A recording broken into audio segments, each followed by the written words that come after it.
Good afternoon. I thought I'd show another couple of portables, and oh my goodness, what treachery do we have here? Before we go any further, these were really junk machines. Even the major parts are in poor condition, and no worthy gramophones were harmed in the making of these monstrosities. I've been buying and selling gramophones, trading in a low-key way since, oh goodness, the early 1990s, and occasionally things come along like these that are in such terrible condition. What to do with them? And as I say, even the major parts are really not usable for any serious restorations. You probably can't see on camera, but the tone arm and the turntable of this HMV 102 are really not in good condition at all. A lot of pitting and so on. And this is very much a lesser machine, an off-brand. It's a Maxitone, not a bad one as they go, but again, both these cabinets were really falling apart. The internals are not great either, so what to do? Have a bit of fun with them. Yeah, I used to do an antique fair regularly in the lovely seaside town of Whitstable. Perhaps some of you may have seen on the tour of the gramophones in the house here I did recently, the infernal Gramoquin machine, crazy fantasy machine. Well, sometimes I use that, sometimes I used this one, which was very popular indeed. Whistle's known for its oysters rather than its lobsters, but never mind. The number of offers I've had to buy this at lofty prices. Amazing, but I wouldn't sell this because I really love it. It's a great bit of fun and dear to me. The time it takes to actually do this is a bit of a labour of love, and sort of not quite worth the extreme time it takes to get these edges to look right and so on. Actually, that said, I have sold one or two like this. Been very honest and open and careful with the buyers, but they loved them and wanted them. So there we are. But I say I'd never do this to a decent machine. Anyway, let's enough of me gabbling on. Let's have a listen to these. We've got two versions of the same song actually.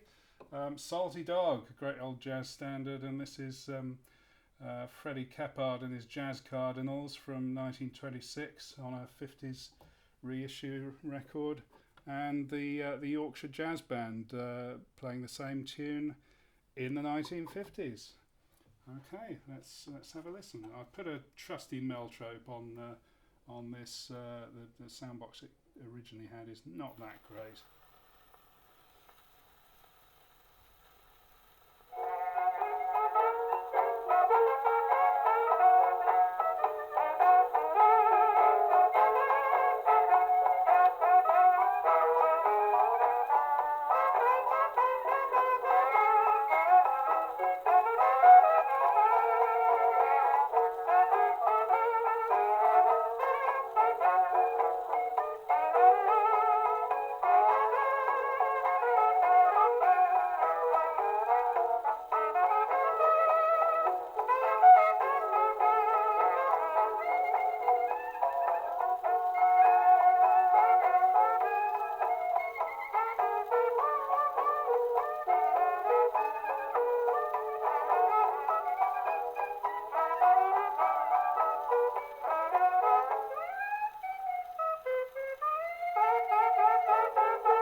how great it would be to find the original Paramount of that.